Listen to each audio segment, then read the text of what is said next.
ಓಂ ಶಾಂತಿ. ಇವತ್ತೆಲ್ಲರೂ ನಾವೊಂದು ಕಥೆಯನ್ನು ಕೇಳೋಣ. ಒಂದು ಊರಲ್ಲಿ ಒಂದು ಹುಡುಗಿ ತನ್ನ ಒಂದು ಮನೆಯಲ್ಲಿ ಚಿನ್ನದ ನಾಣ್ಯವನ್ನು ಇಟ್ಟಿತ್ತು. ಆ ಚಿನ್ನದ ನಾಣ್ಯ ಆ ಒಂದು ಮನೆಯಲ್ಲಿ ಕಳೆದೋಯ್ತು. ಆಮೇಲೆ ಆ ಹುಡುಗಿ ಏನು ಮಾಡ್ತು, ಆ ಮನೆ ಕತ್ಲೆ ಆಗಿತ್ತು. ಆಮೇಲೆ ಹೊರಗಡೆ ಬಂದು ಹುಡುಕ್ತಾ ಇದೆ. ಆಗ ಅಲ್ಲಿ ಒಬ್ಬ ಸನ್ಯಾಸಿ ಬರ್ತಾನೆ. ಸನ್ಯಾಸಿ ಕೇಳ್ತಾನೆ, ಏನಾಯ್ತು ಪುಟ ಅಂತ ಅಂದಾಗ, ಸ್ವಾಮಿ, ನಾನು ಮನೆಯಲ್ಲಿ ಒಂದು ನಾಣ್ಯವನ್ನ ಇಟ್ಟಿದ್ದೆ, ಅದು ಕಳೆದೋಗಿದೆ, ಅದಕ್ಕೆ ಹುಡುಕ್ತಾ ಇದ್ದೀನಿ ಅಂತ. ನಾಣ್ಯ ಕಳೆದೋಗಿದ್ದು ಎಲ್ಲಿ ಅಂತ ಕೇಳ್ತಾನೆ. ಮನೆಯಲ್ಲಿ ಅಂತ. ಮತ್ತೆ ಮನೇಲಿ ತಾನೇ ಹುಡುಕ್ಬೇಕು, ಮನೆಯಿಂದ ಹೊರಗಡೆ ಬಂದು ಹುಡುಕ್ತಾ ಇದೆಯಲ್ಲ ಅಂತ. ಅದಕ್ಕೆ ಹುಡುಗಿ ಹೇಳುತ್ತೆ, ಮನೇಲಿ ತುಂಬ ಕತ್ಲೆ ಆಗಿದೆ ಸ್ವಾಮಿ, ಅದಕ್ಕೆ ನಾನು ಇಲ್ಲಿ ಬೆಳಕಲ್ಲಿ ಬಂದು ಹುಡುಕ್ತಾ ಇದ್ದೀನಿ ಅಂತ.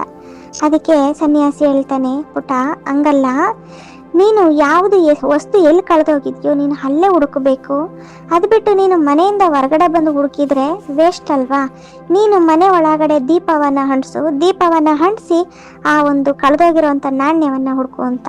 ಆಗ ಹುಡುಗಿ ಹೇಳುತ್ತೆ, ಅಂದಾಗ ಮತ್ತೆ ನೀವು ಯಾಕೆ ಈ ಥರ ಇದ್ದೀರಾ ಅಂತ. ಆಗ ಆ ಸನ್ಯಾಸಿಗೆ ಆಶ್ಚರ್ಯ ಆಗುತ್ತೆ.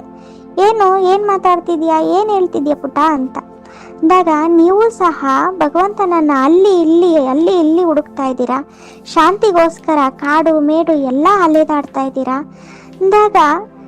ಅಂದಾಗ ನಾನು ಆತ್ಮದ ಸ್ವರೂಪ ಶಾಂತಿ, ಸ್ನೇಹ, ಪ್ರೀತಿ, ಆನಂದ ಅಂದಾಗ ಅದನ್ನು ನೀವು ಒಳಗಡೆನೇ ಪರಮಾತ್ಮನನ್ನು ಧ್ಯಾನ ಮಾಡ್ತಾ ಸ್ವಯಂವನ್ನು ತಿಳ್ಕೊಳ್ತಾ ನೀವು ಅದನ್ನು ಆತ್ಮದ ಒಳಗಡೆನೆ ಹುಡುಕ್ಬೇಕಲ್ವಾ. ಅದನ್ನು ಬಿಟ್ಟು ನೀವು ಯಾಕೆ ಈ ಜಗತ್ತಿನ ಕತ್ತಲೆ ಒಳಗಡೆ, ವಸ್ತುಗಳ ಒಳಗಡೆ ಅಥವಾ ಇನ್ನೊಂದು ಒಳಗಡೆ ಹುಡುಕ್ತಾ ಇದ್ದೀರಾ ಅಂತ ಹೇಳ್ತಾನೆ. ಆಗ ಅವನಿಗೆ ಅರಿವಾಗುತ್ತೆ, ಹೌದಲ್ವಾ, ಈ ಮಗು ಹೇಳಿದ್ದು ಸತ್ಯ ಅಲ್ವಾ ಅಂತ. ಏಕೆಂದರೆ ಈಗ ನೋಡಿ ಹೇಳ್ತಾರೆ, ತಮಸೋಮ ಜ್ಯೋತಿರ್ಗಮಯ, ಅಂದರೆ ನಮ್ಮ ಒಳಗಡೆ ಇರುವಂಥ ಆತ್ಮದ ಪ್ರಕಾಶದಿಂದ ನಾನು ಆತ್ಮ ಏನನ್ನ ಕಳ್ಕೊಂಡಿದ್ದೀನೋ ಅದನ್ನು ನಾವು ಪಡ್ಕೋಬಹುದು.